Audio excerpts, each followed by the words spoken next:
Hello friends, welcome है आप सभी का आपके इस कृष्णा आर्ट्स एजुकेशन चैनल में, जो केवल और केवल बोर्ड एग्जाम की तैयारी करवाने के लिए बनी है। इसलिए इस चैनल को आपने अभी तक सब्सक्राइब नहीं किया तो इस चैनल को सब्सक्राइब कर दें और साइड के बेल नोटिफिकेशन को प्रेस कर दें, ताकि हमारी वीडियो का लेटेस्ट नोटिफिकेशन आप तक सबसे पहले पहुंच सके।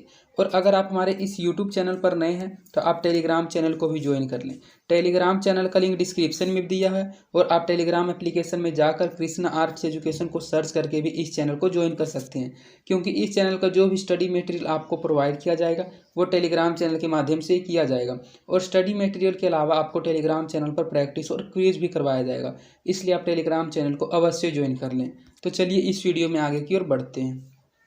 इसमें हम आपको कक्षा 10 का सामाजिक विज्ञान, जो कि सामाजिक विज्ञान का एक भाग है इतिहास हिस्ट्री, उसका चौथा पार्ट भारत में राष्ट्रवाद का सब्जेक्टिव क्वेश्चंस करवाने वाले हैं। इस वीडियो में हम आपके साथ इस चैप्टर का 1 से लेकर 17 तक के सब्जेक्टिव क्वेश्चंस को पढ़ाने वाले हैं। और अगर आपने इसी चैप्टर का ऑब्जेक्टिव क्वेश्चंस का वीडियो नहीं देखा है तो आप डिस्क्रिप्शन में दिए गए लिंक हिस्ट्री ऑब्जेक्टिव क्वेश्चंस के प्लेलिस्ट में जाकर इसके ऑब्जेक्टिव क्वेश्चंस के वीडियो को भी देख सकते हैं। तो चलिए इसमें आगे की ओर बढ़ते हैं।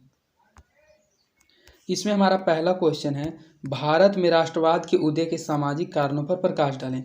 अर्थात भारत में राष्ट्रवाद का उदय क्यों हुआ था, उसके उदय होने के सामाजिक कारण क्या क्या थे, उन सामाजिक कारणों के बारे में बताएं। अर्थात उन सामाजिक कारणों पर प्रकाश डालें। तो भारतीय राष्ट्रवाद के उदय के सामाजिक कारणों में प्रमुख था, अर्थात भारतीय राष्ट्रवाद के उदय के बहुत सारे कारण थे, लेकिन उसमें जो एक सामाजिक कारण था वह बहुत ही प्रमुख यह था, अंग्रेजों की प्रजातीय विभेद की नीति। अर्थात अंग्रेज जो थे वे प्रजातीय विभेद की नीति रखते थे। अंग्रेज अपने को श्रेष्ठ तथा भारतीयों की अपेक्षा तथा हे की दृष्टि से देखते थे। जो अंग्रेज थे वे अपने आप को बहुत ही श्रेष्ठ मानते थे और भारतीयों को अपने आप से बहुत ही कम मानते थे। उन्होंने हे की दृष्टि से देखते थे। भारतीयों पर अनेक प्रतिबंध थे, जैसे रेलगाड़ी, कलवा, होटलों में वे सफ़र या प्रवेश नहीं कर सकते थे जिसमें अंग्रेज हो। अर्थात भारतीयों पर अनेक प्रकार के प्रबंध थे। जैसा कि एक उदाहरण बताया गया कि जिस रेलगाड़ी या जिस कलवा या जिस होटल में पहले से अंग्रेज हो, वहाँ भारतीय ना ही प्रवेश कर सकते और ना ही उन रेलगाड़ियों पर सफ़र कर सकते थे। सरकारी सेवाओं में अंग्रेजों की पक्षतापूर्ण नीति ने भी राष्ट्रवाद की भावना को प्रेरित किया था। सरकारी नागरिक सेवा में भारतीयों का प्रवेश काफ़ी मुश्किल था। बहुत बार परीक्षा में सफल होने के बाद भी उन्हें या तो नियुक्त नहीं किया जाता था या अकारण नौकरी से हटा दिया जाता था। सुरेंद्र नाथ बनर्जी के साथ भी ऐसा ही किया गया। ना भारतीय शिक्षित मध्यम वर्ग मर्माहत हो गया, जिसने राष्ट्रवाद के विकास में महत्वपूर्ण भूमिका निभाई थी। अर्थात यही सभी कारण थे कि अंग्रेज अपने आप को श्रेष्ठ मानते थे। वहाँ की ऐसी ऐसी नीति थी जिसमें भारतीयों को दबना पड़ता था। अर्थात इन्हीं सभी कारणों के कारण, सामाजिक कारणों के कारण भारत में राष्ट्रवाद का उदय हुआ था। भारत में राष्ट्रवाद उपनिवेशवाद विरोधी आंदोलन से कैसे विकसित हुआ। जो भारत में राष्ट्रवाद था वह उपनिवेशवाद विरोधी आंदोलन से कैसे विकसित हुआ था। हिंद चीन के समान भारत में भी राष्ट्रवाद का उदय और विकास औपनिवेशिक शासन की प्रतिक्रिया स्वरूप हुआ था। जैसा कि हिंद चीन चैप्टर में आपने थर्ड चैप्टर में पढ़ लिया था कि हिंद चीन में किस प्रकार से वहाँ का राष्ट्रवाद उत्पन्न हुआ था, तो उसी प्रकार जैसा कि हिंद चीन के समान भारतीय में भी राष्ट्रवाद का उदय और विकास औपनिवेशिक शासन के प्रतिक्रिया स्वरूप ही हुआ था। 19वीं शताब्दी के उत्तरार्ध से अंग्रेजी राज की प्रशासनिक, आर्थिक और अन्य नीतियों के विरुद्ध असंतोष की भावना जो थी वह बलवती होने लगी थी। भारत के राजनीतिक प्रशासनिक एकीकरण, पाश्चात्य शिक्षा के प्रचार, मध्य वर्ग के उदय, सामाजिक धार्मिक सुधार आंदोलनों, साहित्य और समाचार पत्रों के विकास तथा भारतीय राष्ट्रीय कांग्रेस की स्थापना के राष्ट्रवाद की अवधारणा को उत्तेजना प्रदान की थी। अर्थात भारत में जो राष्ट्रवाद था वह उपनिवेशवाद विरोधी आंदोलन से कैसे विकसित हुआ था, यह इसमें पूछा जा रहा है। तो जैसा कि आपने थर्ड चैप्टर में पढ़ा था, हिंद चीन में उपनिवेशिक शासन में ही राष्ट्रवाद का उदय हुआ था, तो उसी प्रकार भारत में भी औपनिवेशिक शासन के प्रतिक्रिया स्वरूप ही राष्ट्रवाद का उदय हो गया था। 19वीं शताब्दी के उत्तरार्ध में अंग्रेजी राज की जो प्रशासनिक थी, आर्थिक और अन्य नीति थी, उन सभी नीतियों के विरुद्ध असंतोष की भावना बलवती होने लगी थी। जैसे कि आपने फर्स्ट क्वेश्चन में पढ़ा कि जिस रेलगाड़ी में या जिस होटल में पहले से अंग्रेज होते थे वहाँ पर भारतीयों को प्रवेश नहीं करने दिया जाता था, उन रेलगाड़ियों में भारतीयों को सफ़र नहीं करने दिया जाता था। अर्थात इन नीतियों के विरुद्ध था जो भारतीयों के असंतोष की भावना बलवती होने लगी थी। भारत के राजनीतिक और प्रशासनिक एकीकरण, पाश्चात्य शिक्षा के प्रचार, मध्यम वर्ग उदय, सामाजिक सुधार आंदोलनों, साहित्य और समाचार पत्रों के विकास तथा भारतीय राष्ट्रीय कांग्रेस की स्थापना के राष्ट्रवाद की अवधारणा को उत्तेजना प्रदान की थी। अर्थात इन सभी असंतोषों के कारण भारत में राष्ट्रवाद का उदय हुआ था। प्रथम विश्व युद्ध के भारत पर हुए प्रभावों का वर्णन करें। अर्थात जब प्रथम विश्व युद्ध हुआ था तो उस विश्व युद्ध के कारण भारत पर क्या प्रभाव पड़े थे, उन प्रभावों का वर्णन करें। तो प्रथम विश्व युद्ध का भारत पर गहरा प्रभाव पड़ा था। विश्व युद्ध के आर्थिक और राजनीतिक परिणामों से राष्ट्रीय आंदोलनों को भी प्रभावित हुआ। ब्रिटेन ने भारतीय नेताओं की सहमति लिए बिना भारत को युद्ध में घसीट लिया था। जब प्रथम विश्व युद्ध हुआ था तो उस समय भारत पर बहुत ही गहरा प्रभाव पड़ा था। विश्व युद्ध के आर्थिक और राजनीतिक परिणामों से राष्ट्रीय आंदोलन भी प्रभावित हुए थे और जो ब्रिटेन था उन्होंने भारतीय नेताओं की सहमति लिए बिना ही भारत को भी युद्ध में घसीट लिया था। कांग्रेस, उदारवादियों और भारतीय रजवाड़ों ने इस उम्मीद से अंग्रेजी सरकार को समर्थन दिया था कि युद्ध के बाद उन्हें स्वराज की प्राप्ति होगी, परंतु ऐसा नहीं हुआ। जब प्रथम विश्व युद्ध में भारतीयों ने अपना बलिदान दिया था कि उन्होंने सोचा था कि अगर वे युद्ध को जीत जाएंगे तो युद्ध को समाप्त होने के बाद उनको भी स्वराज की प्राप्ति होगी, लेकिन परंतु ऐसा नहीं हुआ था। प्रथम विश्व युद्ध ने भारतीय अर्थव्यवस्था को अव्यवस्थित कर दिया, जिससे जनता की स्थिति काफ़ी बेहतर हो गई। विश्व युद्ध का प्रभाव राजनीतिक गतिविधियों पर भी पड़ा। विश्व युद्ध के दौरान क्रांतिकारी गतिविधियां काफ़ी बढ़ गई थी तथा राष्ट्रवादी आंदोलन को बल मिला था। अर्थात जब विश्व युद्ध हो रहा था तो उसी समय राष्ट्रवादी जो आंदोलन था उसको बहुत ज़्यादा बल मिला था, क्योंकि वहाँ की क्रांतिकारी गतिविधियाँ काफ़ी अधिक बढ़ गई थी और राजनीतिक गतिविधियों पर भी बहुत ही विश्व युद्ध का प्रभाव पड़ा था। तो गतिविधियों के कारण इन सभी राष्ट्रवाद का उदय हुआ था प्रथम विश्व युद्ध के भारत पर हुए प्रभावों का वर्णन के कारण। इसके बाद आपका नेक्स्ट क्वेश्चन है, साइमन कमीशन का गठन क्यों किया गया, भारतीयों ने इसका विरोध क्यों किया। अर्थात जो साइमन कमीशन था, इस साइमन कमीशन का गठन क्यों किया गया था और भारत के लोग इसका विरोध क्यों कर रहे थे। तो 1919 ईस्वी के भारत सरकार अधिनियम में यह व्यवस्था की गई कि 10 वर्ष के बाद एक ऐसा आयोग नियुक्त किया जाएगा जो इस बात की जांच करेगा कि इस अधिनियम में कौन कौन से परिवर्तन संभव है। अतः ब्रिटिश प्रधानमंत्री ने समय से पूर्व सर जॉन साइमन के नेतृत्व में 8 नवंबर 1927 को साइमन कमीशन की स्थापना की थी। अर्थात आपके ऑब्जेक्टिव क्वेश्चन में यह भी पूछा जा सकता है कि साइमन कमीशन की स्थापना कब हुई थी, तो 8 नवंबर 1927 ईस्वी को हुई थी। इसके सभी 7 सदस्य अंग्रेज थे। अर्थात साइमन कमीशन के 7 सदस्य थे और सभी के सभी सदस्य अंग्रेज थे। इसी कमीशन का उद्देश्य संवैधानिक सुधारों के प्रश्न पर विचार करना था। अर्थात जो संवैधानिक सुधार उसके प्रश्न पर विचार करना था इन 7 सदस्यों को मिलकर। इस कमीशन में किसी भी भारतीयों को शामिल नहीं किया गया, जिसके कारण भारत में इस कमीशन का तीव्र विरोध हुआ। अर्थात यह जो साइमन कमीशन था, इस साइमन कमीशन के अंतर्गत किसी भी भारतीयों को शामिल नहीं किया गया था, जिस कारण इस कमीशन का बहुत ही तीव्रता से विरोध हुआ था। तो साइमन कमीशन का गठन क्यों किया गया था और भारतीयों ने इसका विरोध क्यों किया था, तो आप समझ गए होंगे कि साइमन कमीशन का गठन इसलिए किया गया था कि इससे इस बात की जांच करेगा कि इस अधिनियम में कौन कौन से परिवर्तन संभव है। अतः ब्रिटिश प्रधानमंत्री ने समय से पूर्व सर जॉन साइमन के नेतृत्व में ही 8 नवंबर 1927 को साइमन कमीशन की स्थापना की थी और इसमें सातों के सातों सदस्य अंग्रेज थे और भारतीय को एक भी सदस्य के रूप में शामिल नहीं किया गया था, जिस कारण भारतीयों ने साइमन कमीशन का विरोध किया था। मुस्लिम लीग ने भारतीय राजनीति को किस प्रकार प्रभावित किया। जो मुस्लिम लीग थी उस मुस्लिम लीग ने भारतीय राजनीति को किस प्रकार प्रभावित किया था। मुस्लिम लीग ने कांग्रेस के विरुद्ध अंग्रेजी सरकार का साथ दिया था। जो मुस्लिम लीग था उन्होंने कांग्रेस के विरुद्ध अंग्रेजी सरकार का साथ दिया था। इस कारण सरकार ने मुसलमानों को पृथक निर्वाचन क्षेत्र, व्यवस्थापिका सभा में प्रतिनिधित्व आदि सुविधाएं दी थी। इन सुविधाओं के कारण हिंदू तथा मुसलमानों में मतभेद उत्पन्न हुआ, जिससे राष्ट्रीय आंदोलन पर बुरा असर पड़ा। जिन्ना के नेतृत्व में लीग ने 14 सूची मांग रखकर भारत के विभाजन में सहायता की थी। अर्थात जो जिन्ना थे उन्हीं के नेतृत्व में मुस्लिम लीग ने 14 सूची मांग रखकर भारत के विभाजन में भी सहायता की थी। तो जो मुस्लिम लीग था उन्होंने कांग्रेस के विरुद्ध आकर अंग्रेजी सरकार का साथ दिया था। इसी कारण जो सरकार था उन्होंने मुसलमानों को पृथक निर्वाचन क्षेत्र और व्यवस्थापिका सभा में प्रतिनिधित्व आदि की सुविधाएं दी थी, क्योंकि इन सुविधाओं के कारण हिंदू तथा मुसलमानों में मतभेद उत्पन्न हुआ था, जिससे राष्ट्रीय आंदोलन पर बहुत ही बुरा असर पड़ा था। और जिन्ना के नेतृत्व में लीग ने 14 सूची मांग रखकर भारत के विभाजन में भी सहायता की थी। तो इसी कारण भारतीय ने मुस्लिम लीग में राजनीति को बहुत ही बुरी तरह से प्रभावित किया था। स्वराज पार्टी की स्थापना एवं उद्देश्य की विवेचना करें। अर्थात जो स्वराज पार्टी थी उस स्वराज पार्टी की स्थापना क्यों हुई थी और उसके उद्देश्य क्या थे, उसकी विवेचना के अर्थ उनके बारे में बताएं।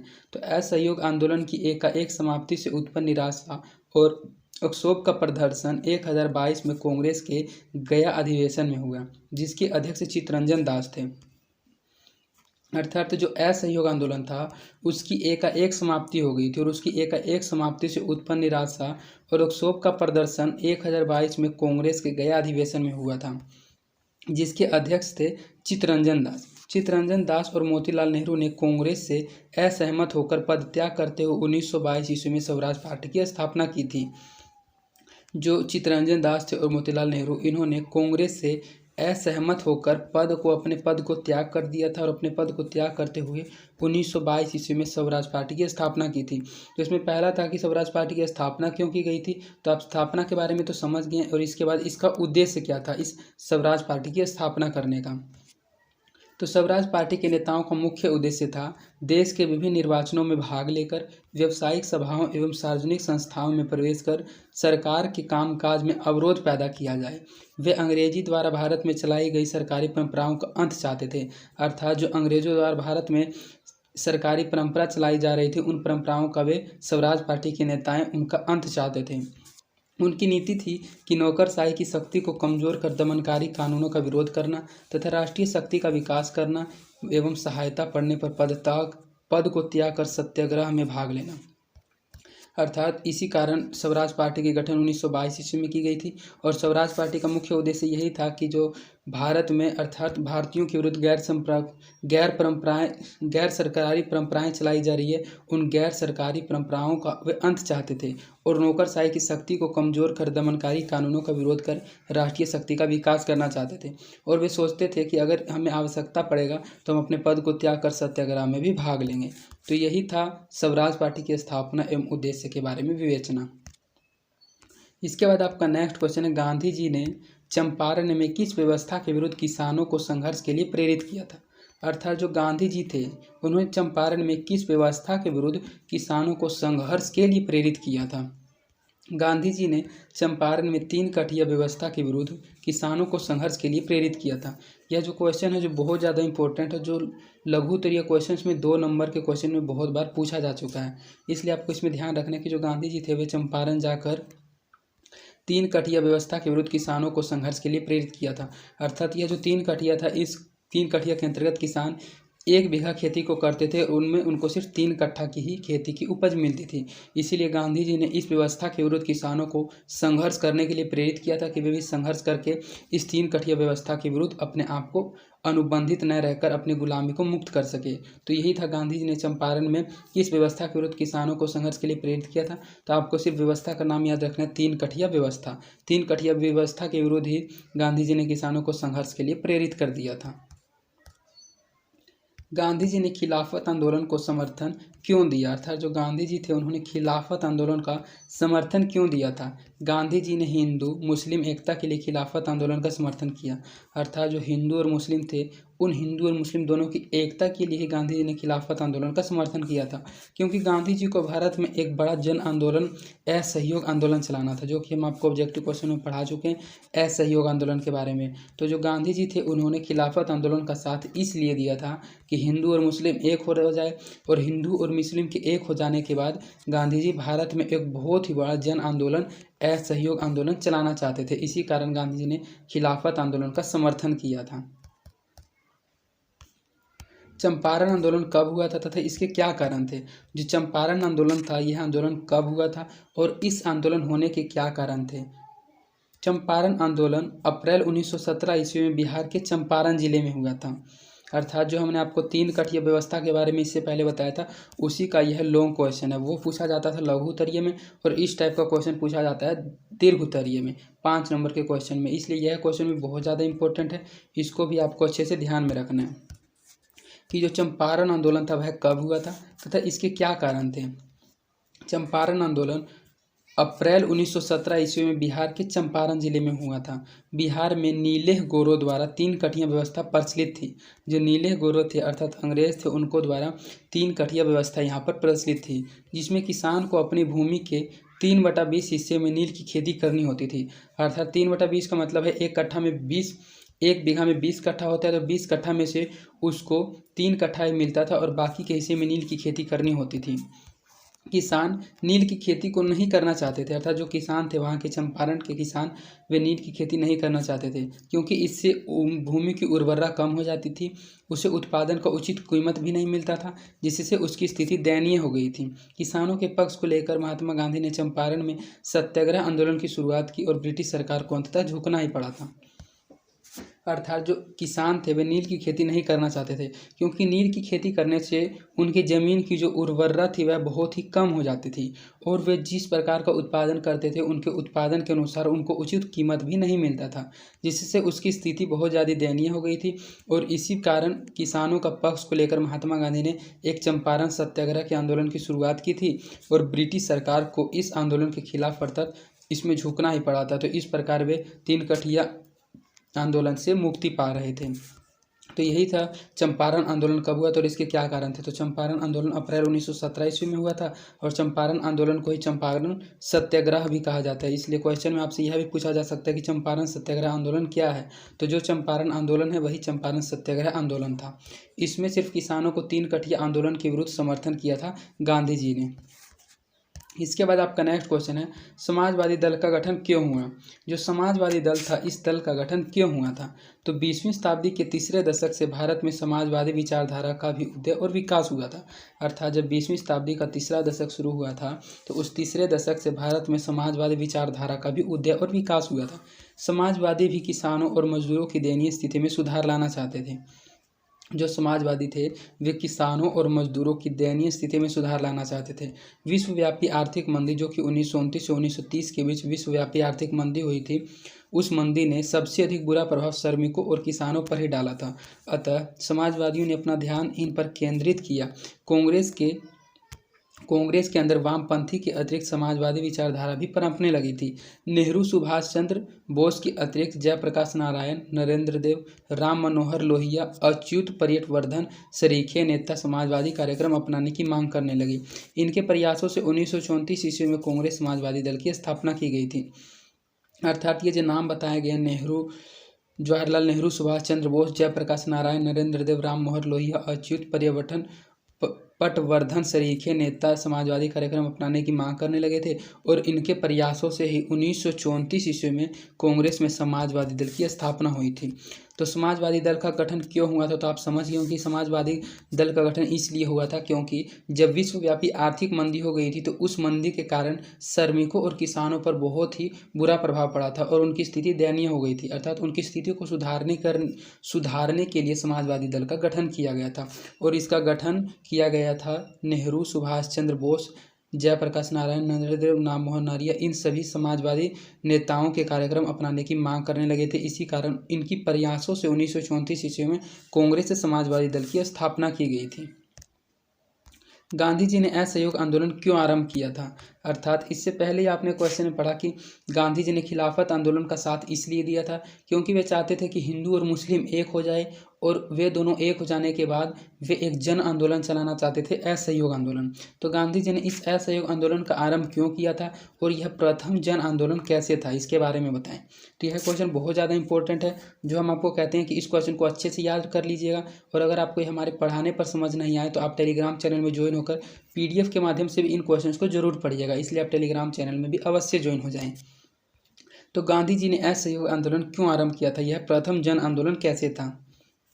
रोलेट कानून, जलियांवाला बाग हत्याकांड के विरोध में तथा खिलाफत आंदोलन के समर्थन में गांधी जी ने असहयोग आंदोलन का चलाने का निर्णय लिया था। अर्थात हमने अभी अभी आपको बताया कि खिलाफत आंदोलन का गांधी जी ने समर्थन इसीलिए किया था क्योंकि वे असहयोग आंदोलन चलाने का निर्णय पहले से ही ले चुके थे।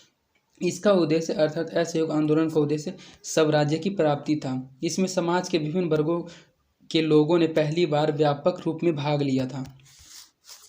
शहरी मध्यम वर्ग की इसमें मुख्य भागीदारी रही, अर्थात शहर में रहने वाले लोग और मध्यम वर्ग की इस असहयोग आंदोलन में मुख्य भागीदारी रही। ग्रामीण क्षेत्रों में किसानों, मजदूरों तथा आदिवासियों ने भी इस आंदोलन में भाग लिया था। इस प्रकार यह प्रथम जन आंदोलन बन गया था। तो यह जो आंदोलन था यह क्यों आरंभ किया गया था और यह कैसे था, तो कब आरंभ किया गया था यह आपको बता दिया गया, क्योंकि रोल्ट एक्ट, जलियांवाला बाग हत्याकांड के विरोध में। रोल्ट एक्ट के बारे में आप जानते होंगे, जलियांवाला बाग के हत्याकांड में आप इन दोनों के बारे में नहीं जानते तो हम आपको शॉर्टकट में बता दें कि रोल्ट एक्ट कानून था कि इस कानून के अंतर्गत अगर कोई भारतीय अंग्रेजों के विरुद्ध कोई अपने बात को उठाता है तो उसके बात को दबाकर उनको डायरेक्ट फांसी पर लटका दिया जाता था। तो यह था रोल्ट कानून। और जलियांवाला बाग हत्याकांड 1919 ईस्वी में हुआ था, जिसमें सभी भारतीयों के ऊपर बमबारी कर दी गई थी। तो इन सभी हत्याकांड के कारण के विरोधी खिलाफत आंदोलन का गांधी जी ने समर्थन दिया था, और इस समर्थन के बाद उन्होंने असहयोग आंदोलन को चलाने का निर्णय लिया था। और इस आंदोलन चलाने का मुख्य उद्देश्य था स्वराज की प्राप्ति। इसमें समाज के विभिन्न वर्गों में लोगों ने पहली बार व्यापक रूप से भाग लिया था। शहर में रहने वाले लोग, मध्यम वर्ग के लोग, सभी की इसमें मुख्य भागीदारी रही। ग्रामीण क्षेत्रों में किसानों, मजदूरों तथा आदिवासियों ने भी इस आंदोलन में भाग लिया था। अर्थात सभी लोगों ने इस आंदोलन में भाग लिया था। इस कारण इसको प्रथम जन आंदोलन भी कहा जाता था। इस कारण यह प्रथम जन आंदोलन बन गया था। 1932 के पूना समझौता का क्या परिणाम हुआ? अर्थात जो 1932 का पूना समझौता हुआ था, उस पूना समझौता का क्या परिणाम हुआ था? तो 26 सितंबर 1932 को पूना में गांधी जी और डॉक्टर अंबेडकर के बीच पूना समझौता हुआ। इस डेट को आपको याद रखना है, 26 सितंबर 1932। 26 सितंबर 1932 ईस्वी को पूना में गांधी जी और डॉक्टर अंबेडकर अर्थात डॉक्टर भीमराव अंबेडकर के बीच पूना समझौता हुआ था, जिसके परिणाम स्वरूप दलित वर्गों, अनुसूचित जातियों के लिए प्रांतीय और केंद्रीय विधायकों के स्थान आरक्षित कर दिए गए थे। गांधी जी ने अपना अनशन तोड़ दिया था और हरिजन उद्धार कार्यों में लग गए थे। अर्थात जो गांधी जी थे वे अनशन पर थे, और उन्होंने इसी कारण अपने अनशन को भी तोड़ दिया था और हरिजन के उद्धार के लिए कार्य में भी लग गए थे। तो इस पूना समझौता का सिर्फ यही परिणाम हुआ था कि जब यह पूना समझौता हो गया था, तो इसके होने के बाद जो दलित वर्ग अर्थात अनुसूचित जाति थे, उन अनुसूचित जातियों के लिए प्रांतीय और केंद्रीय विधायकों के स्थान आरक्षित कर दिए गए थे। अर्थात उन सभी के स्थानों को उपलब्ध करा दिया गया था कि वे भी केंद्रीय और प्रांतीय विधायकों के रूप में अपने स्थान को खड़ा कर पाएंगे। तो यही था 1932 के पूना समझौता का परिणाम। इसके बाद आपका नेक्स्ट क्वेश्चन है, रोल्ट एक्ट से आप क्या समझते हैं? तो इसके बारे में हमने आपको शॉर्टकट में इससे पहले एक क्वेश्चन में पढ़ा दिया, तो इसमें आप इसको डिटेल से पढ़िएगा कि रोल्ट एक्ट से आप क्या समझते हैं, इसका विरोध क्यों हुआ। जो रोल्ट एक्ट था, इस रोल्ट एक्ट से आप क्या समझते हैं और इस एक्ट का विरोध क्यों हुआ था? तो भारत में बढ़ती हुई राष्ट्रवादी घटनाओं एवं असंतोष को दबाने के लिए रोल्ट एक्ट को चलाया गया था, जिसके अंतर्गत सरकार किसी भी व्यक्ति को बिना साक्ष्य एवं वारंट के गिरफ्तार कर सकती थी। अर्थात जब भारत में बहुत ज़्यादा राष्ट्रवादी घटनाएं हो रही थी और असंतोष जो हो रहा था भारतीयों का अंग्रेजों के विरुद्ध, उसको दबाने के लिए अंग्रेजों ने एक रोल्ट एक्ट को चलाया था, जिसके अंतर्गत सरकार, जो अंग्रेजी सरकार थी, वह किसी भी व्यक्ति को बिना किसी साक्ष्य एवं वारंट के गिरफ्तार कर सकती थी। इस अधिनियम के अंतर्गत एक विशेष न्यायालय के गठन का प्रावधान था, जिसके निर्णय के विरुद्ध कोई अपील नहीं की जा सकती थी, इसलिए इसका विरोध हुआ था। अर्थात इसका एक मुख्य नियम यह था कि उसके विरुद्ध किसी प्रकार की कोई अपील नहीं की जा सकती थी। इसी कारण इस रोल्ट एक्ट का विरोध हुआ था। गांधी जी ने दांडी यात्रा क्यों की, इसका परिणाम क्या हुआ? जो महात्मा गांधी जी थे, उन्होंने दांडी यात्रा क्यों की थी और इस दांडी यात्रा करने से उनको क्या परिणाम हुआ था, किस चीज़ की प्राप्ति हुई थी? तो नमक के व्यवहार और उत्पादन पर सरकारी नियंत्रण था। जो नमक का व्यवहार था और नमक का उत्पादन था, उसके उत्पादन पर एक सरकारी नियंत्रण था। गांधी जी ने इसे अन्याय मानते थे। जो गांधी जी थे वे इस नमक के उत्पादन को सरकारी नियंत्रण था, इस कारण वे इस नमक कानून को अन्याय मानते थे। वे इसे समाप्त करना चाहते थे। नमक कानून भंग करने के लिए 12 मार्च 1930 को गांधी जी ने 78 सहयोगियों के साथ दांडी यात्रा अर्थात नमक यात्रा पर निकले थे। जो गांधी जी थे वे इस नमक के कानून को भंग करना चाहते थे, इसलिए वे 12 मार्च 1930 ईस्वी को अपने 78 सहयोगियों के साथ दांडी यात्रा अर्थात नमक यात्रा पर निकले थे। वे 6 अप्रैल 1930 को दांडी पहुंचे थे और वहां पहुंचकर उन्हें समुद्र से के पानी से नमक बनाकर नमक कानून को भंग किया था। इसी के साथ नमक सत्याग्रह, सविनय अवज्ञा आंदोलन का भी आरंभ हुआ था और शीघ्र ही पूरे देश में यह फैल गया था। अर्थात यह जो गांधी जी थे, उन्होंने दांडी यात्रा क्यों की थी, तो इसको हम आपको साधारण भाषा में बताएं तो जो नमक था, उस नमक का उत्पादन सरकार के अंतर्गत होता था, अर्थात सरकार नमक का उत्पादन करते थे और इस बात को वे गांधी जी अन्याय मानते थे और इसलिए वे इस उत्पादन के व्यवस्था को ख़त्म करना चाहते थे, समाप्त करना चाहते थे। इसीलिए उन्होंने नमक कानून को भंग करने के लिए 12 मार्च 1930 ईस्वी को अपने 78 सहयोगियों के साथ दांडी यात्रा यात्रा पर निकले थे और वे 6 अप्रैल 1930 ईस्वी को दांडी पहुंचे थे और वहां पहुंचकर उन्होंने समुद्र के पानी से नमक बनाकर नमक के कानून को भंग कर दिया था और इसी के साथ नमक सत्याग्रह सविनय अवज्ञा आंदोलन का भी प्रारंभ हुआ था और यह शीघ्र ही पूरे देश में फैल गया था। तो गांधी जी का दांडी यात्रा से मुख्य उद्देश्य यही था कि वे नमक कानून को भंग कर सके, नमक कानून को सरकार के अधीन न रहने दें। बिहार के किसान आंदोलन पर एक टिप्पणी लिखें। अर्थात बिहार में किसान आंदोलन क्यों चलाया गया था, इस किसान आंदोलन के बारे में एक टिप्पणी लिखें। तो 1920 के दशक में बिहार के किसानों ने अपने को संगठित करना शुरू किया था। किसानों के प्रति उदासीन रवैये का फायदा उठाकर वामपंथियों ने उन्हें किसान सभाओं के गठन हेतु प्रेरित किया था। फलतः 1922 से 23 ईस्वी में मुंगेर में शाह मोहम्मद जबैर की अध्यक्षता में किसान सभा का गठन किया गया था। बिहार के किसान आंदोलन के एक प्रखर नेता के रूप थे वे स्वामी सहजानंद सरस्वती का नाम विशेष उल्लेखनीय है। इसमें सिंपली पूछा जा रहा है कि बिहार के जो किसान आंदोलन था उस किसान आंदोलन के बारे में बताएं। तो जो किसान आंदोलन था बिहार में वह 1920 के दशक में किसानों ने अपने आप को संगठित करना शुरू कर दिया था। किसानों के प्रति उदासीन रवैयों का फायदा उठाकर ही वामपंथियों ने उन्हें किसान सभाओं के हेतु गठन हेतु प्रेरित किया था और 1922 के 23 ईस्वी में मुंगेर में शाह मोहम्मद जबैर की अध्यक्षता में किसान सभा का भी गठन किया गया था और बिहार के किसान आंदोलन के एक प्रखर नेता के रूप में स्वामी सहजानंद सरस्वती का नाम विशेष उल्लेखनीय है। तो आपको इसमें सिर्फ इतना ध्यान रखना कि बिहार के किसान आंदोलन के रूप में प्रखर नेता के रूप में कौन विशेष उल्लेखनीय थे, तो वे थे स्वामी सहजानंद सरस्वती। खिलाफत आंदोलन के क्या कारण थे अथवा खिलाफत आंदोलन पर एक संक्षिप्त टिप्पणी लिखें। जो हमने आपको खिलाफत आंदोलन बताया था कि इस आंदोलन के अंतर्गत गांधी जी हिंदू और मुस्लिम की एकता करना चाहते थे और उसके बाद असहयोग आंदोलन को चलाना चाहते थे।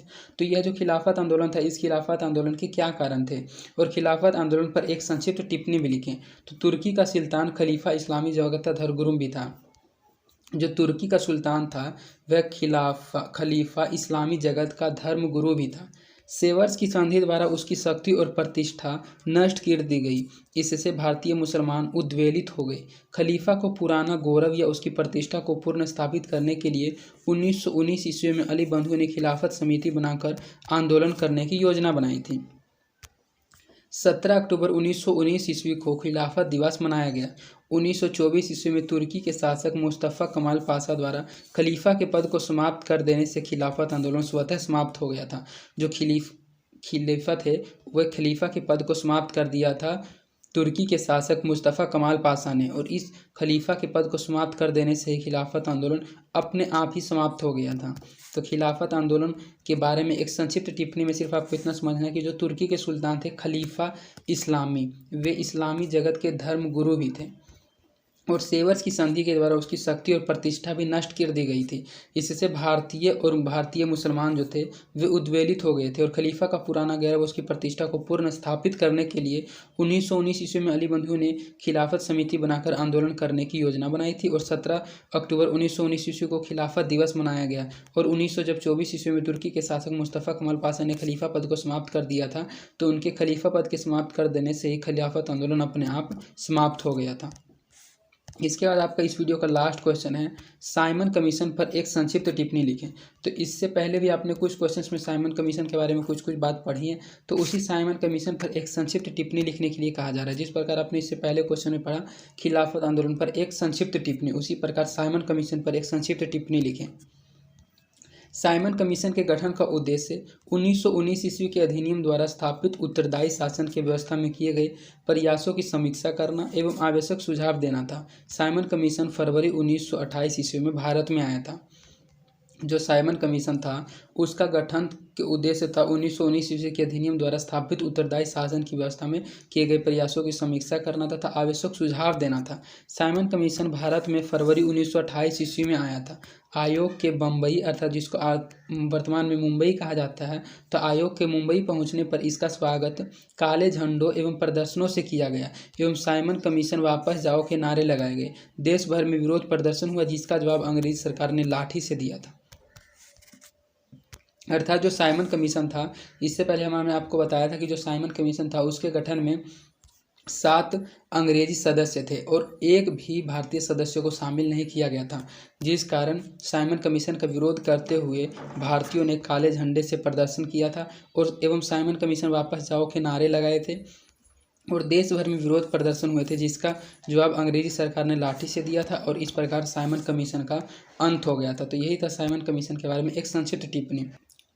तो इस प्रकार आपका इस वीडियो में 17 सब्जेक्टिव क्वेश्चंस कंप्लीट करा दिया गया, जो एग्जाम के दृष्टिकोण से बहुत ही महत्वपूर्ण क्वेश्चंस थे।